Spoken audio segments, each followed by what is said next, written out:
Hello students, welcome again. Welcome to this next video lecture. So previously we were discussing about the communication rules. This is a topic for our discussion or study. And previously we have studied pragmatic rules. And under these pragmatic rules, we seen that how content rules are applicable and procedural rules are applicable while communicating.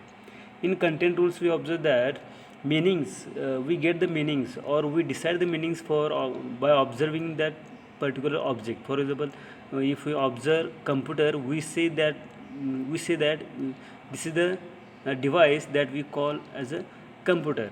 But sometimes other people will call it as a TV screen. Okay, so actually that is the computer, and it is the here we apply the content rules. And if we say it also functions as a TV screen, then that time we follow the procedural rules, means how the speaker will carry out the communication event. Communication event means we are showing people the computer screen, and at the same time we are saying them that this also functions as a TV screen. So here we follow the procedural rules. And when we say that it is the monitor itself, we can't say it is a TV, we say it is a monitor itself. Here we follow the content rules. So meanings that people will attribute to symbols. The symbol here is computer, monitor of computer, or what a word will count for. Computer is a computer itself. Okay, and if we say this computer monitor of computer also function as a TV screen, then here we follow the procedural rules, means we say that we communicating with the people by saying this is the device which also function as a TV screen. So here we follow the procedural rules. So this is about the communication rules where we observe the things in previous lecture. So let's move forward. So here I will give you another example, that is about the Queen. So here you may observe this movie, The Queen, which is a Oscar awarded movie. Okay, so what I want to say here is that here is the Queen who has power. In this British premises or British Empire, we say that the ancestral structure is there. For example, a king is a ruler of that country, then his descendants, means his daughters or sons, will rule the country or will get the status as a king or queen. Likewise, here in this movie, same status is given, or same picture is, same events are described. For example, let me clear here some incidents. Means the prime minister of that country, British country, comes to meet queen, and according to the formalities of queen, every person should bow down. Every person should bow to in front of that queen, give salute, and will should take steps properly, go close to the queen, take her hand, salute her, bow down again. Till their communication ends, the person should bow down or should sit on his knee. Okay, so this is the formality, or this is the culture of that country. Okay, we say in our country we have democracy, we are following the democracy. We say that we all are equal. But in foreign countries, or especially in British countries, we say that there is a uh, administration is there, but the whole of that country is seen as a king or queen. So if you have power, if you have that administrative structure, although you should bow the bow down or salute to the king or queen. So this is the cultural things, or this is the cultural communication. Okay, and that time the queen also says that whenever there are weekly meetings, the prime minister of that British should come there. And in that movie, it is said that the Tony Blair is a prime minister who comes to meet her, and often he should meet to queen, and this is the formality. Okay, and while meeting her, he should follow the cultural activities or you should follow the formalities which is said by that palace. Okay, so all right, I wish we could watch the whole movie, but this is beyond the scope of this lecture. So on your own, just watch that movie and you will observe what is the cultural barriers or what are the cultural things that we must follow as an origin of that country or a resident of that country. Okay, so next slide is about the communication rules topic. So see here I will read these points which are mentioned here. So who initiates interaction means whenever you communicate, you will get the point that who initiate interaction, then how satisfied with rules, how frequent contact are there, how terminates interactions, then how handle outside interruptions, then how handle topic changes, then for topics and who selects the topics, and how treat delays. Okay, these all things we follow while communicating. Okay, so specifically who initiates the interaction, who starts the conversation, how do you treat the layers, how do you treat the communication. And this not only applies to verbal communication, it applies to a combination of verbal and non-verbal and written and digital communication also. So you do not depend in communication which never happens in isolation. You cannot just be having a verbal conversation or in an oral conversation. Okay, so and this you will observe these whole things when you see the movie Queen. Okay, and in India we have different culture. Okay, so there is no tapering of the conversation what happens in India. Hmm? There are here we follow very high culture context cultures. You heard about, you learn intercultural communication, so you know the difference between high and low context cultures, and you know that in high context cultures conversations taper off. We take half an hour to 45 minutes to say goodbye to somebody and see them off at the door. In our this is our high context culture. When we say goodbye, we spend half an hour to 45 minutes to say goodbye to somebody or to our guest.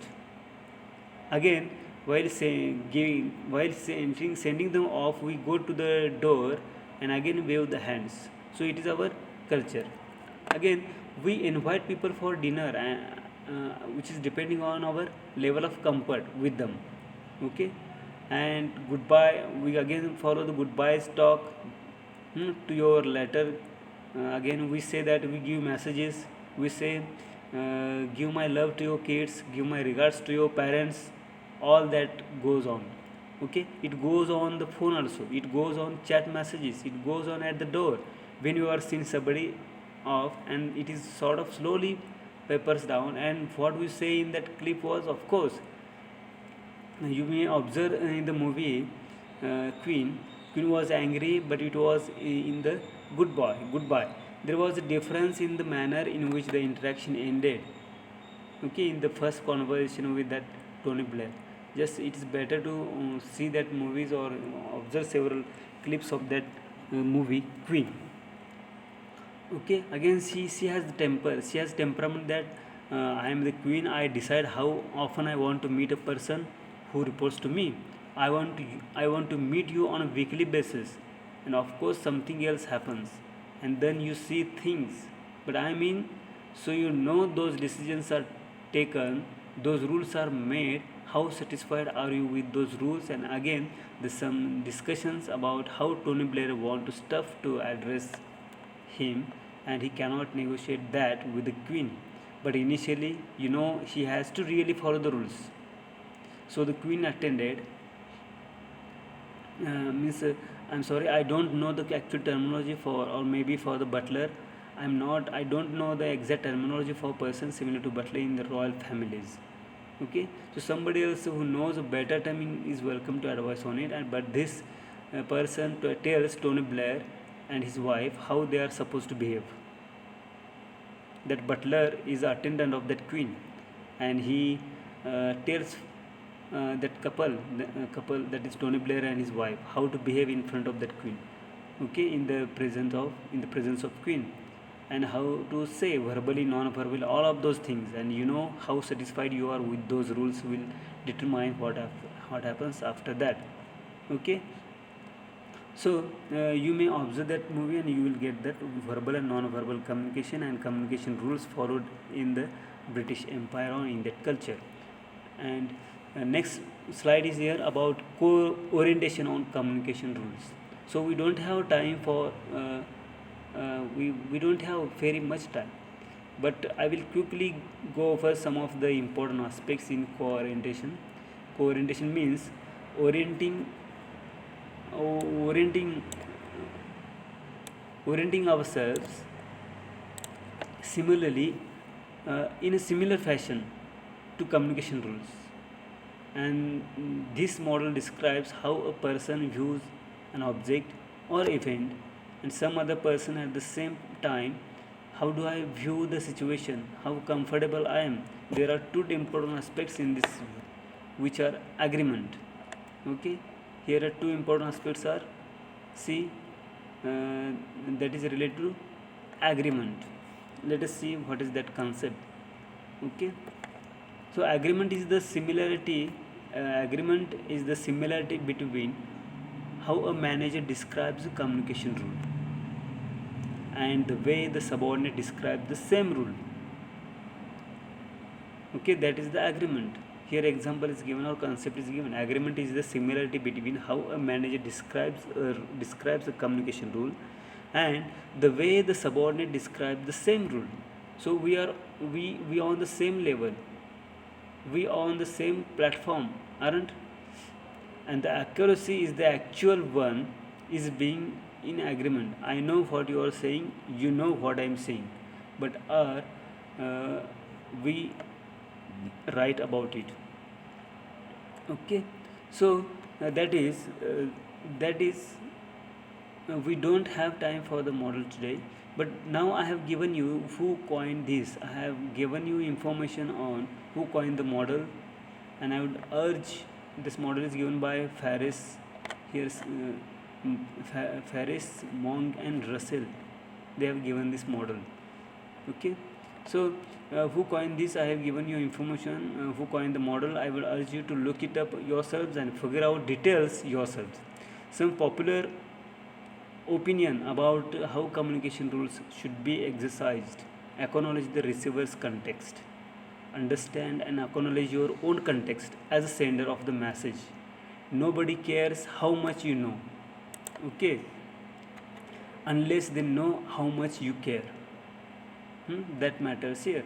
And I should have that bonding. I should know that you are concerned about how I feel, and in that, if I know about that, we can always negotiate the rules. There is a rule of listening: when you should listen, when you should stop talking, when you start talking. So all of those things need to be negotiated. Match your body language, voice tone and other non-verbal behavior with your words.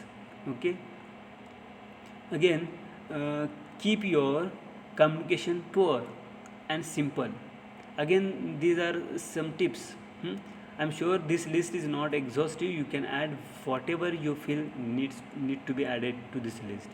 Don't contaminate it with sarcasm, witticism or put downs. Do not point fingers at others. Do not be nasty to others. Do not be negative. Repeat and review when you are negotiating rules. Especially if you want rules to be very strictly followed, check and ensure the accuracy and comprehension of your message, especially if it is a critical message. And walk your talk, match your actions with your words. Means whatever you are saying, accordingly do that. Okay, so these are the several tips are given here while communicating with the people. Okay, I hope you should get the screenshot of this video, these PPTs, and store, make a folder, and it will be helpful for you. So ensure that there is a coherence between your intention, what you say, how you said, and by how we mean to non-verbal messages. that are exchanged, the manner in which these messages, the order of these messages, the manner in which these messages are exchanged, all of that forms a part of how you share your communication or how you share your messages to people who are actually going to be able to do something about that. Okay, these all things matters here when you follow the communication rules. So next question is arised here: why do we follow these rules in a professional environment? Why should we follow these communication rules in a professional environment? First, let me clear here: we are professional persons. You are engineers, okay, and you are professional persons, and you should have that doubt or question in your mind: why should we follow those communication rules? Okay, so we had discussed these things, we briefly touched upon these things in the lecture on non-verbal communication, and I'm just trying to adapt all this because all this matters a lot in a professional situation. So expanding, I'm taking the liberty of expanding uh, here. Appropriate communication between superiors and subordinates enhances cooperation.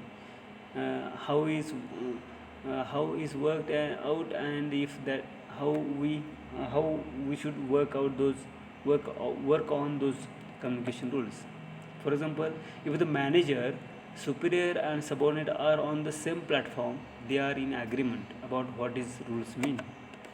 Okay, if manager has given the same message, if the superior has got the same message, and subordinate has also got the same message, then we all are on same level. Okay, again, how they should be followed, then cooperation becomes easier. Means when they are on the same level, then cooperation becomes easier. So I should know that what you want me to do in a particular situation. Are you comfortable with me receiving phone calls or not? And once I get the feedback from you, I can modify my behavior in such a manner so that you are comfortable. Okay, this is the situation. Someone is talking or calling you on phone, okay, and if you are not comfortable at that time, then you can say that you may call afterwards. Okay, so that we say the comfortableness, or we observe our comfort, and accordingly the caller changes his behavior, and according the time that is available to you, then he call to you.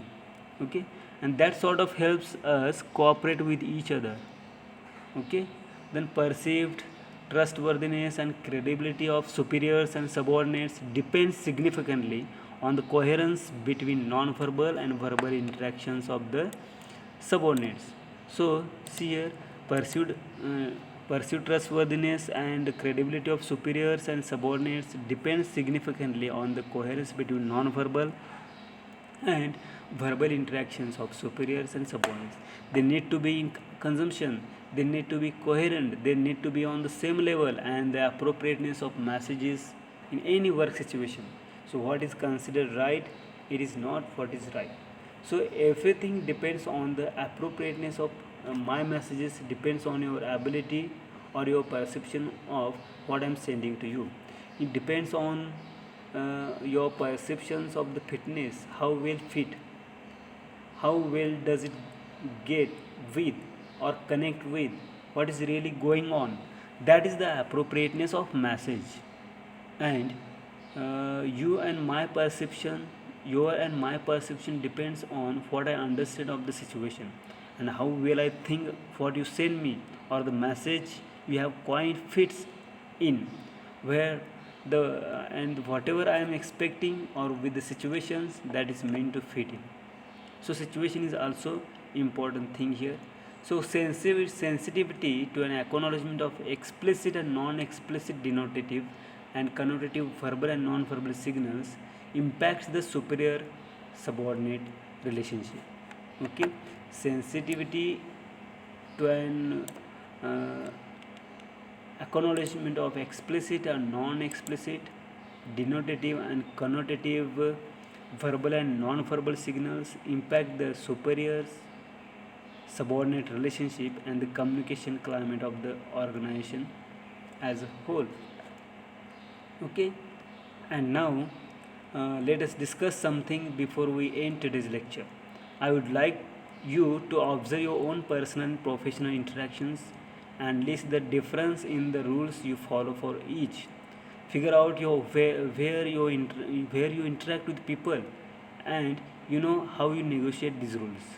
I've just given you the topics. They are pretty self-explanatory. You can link some of in class with the video clips that you may see, and find out where you follow what kind of rule and how you negotiate these rules, unless the differences in the rules you follow for each of your interactions depending on your relationships with the receiver of the message you send out.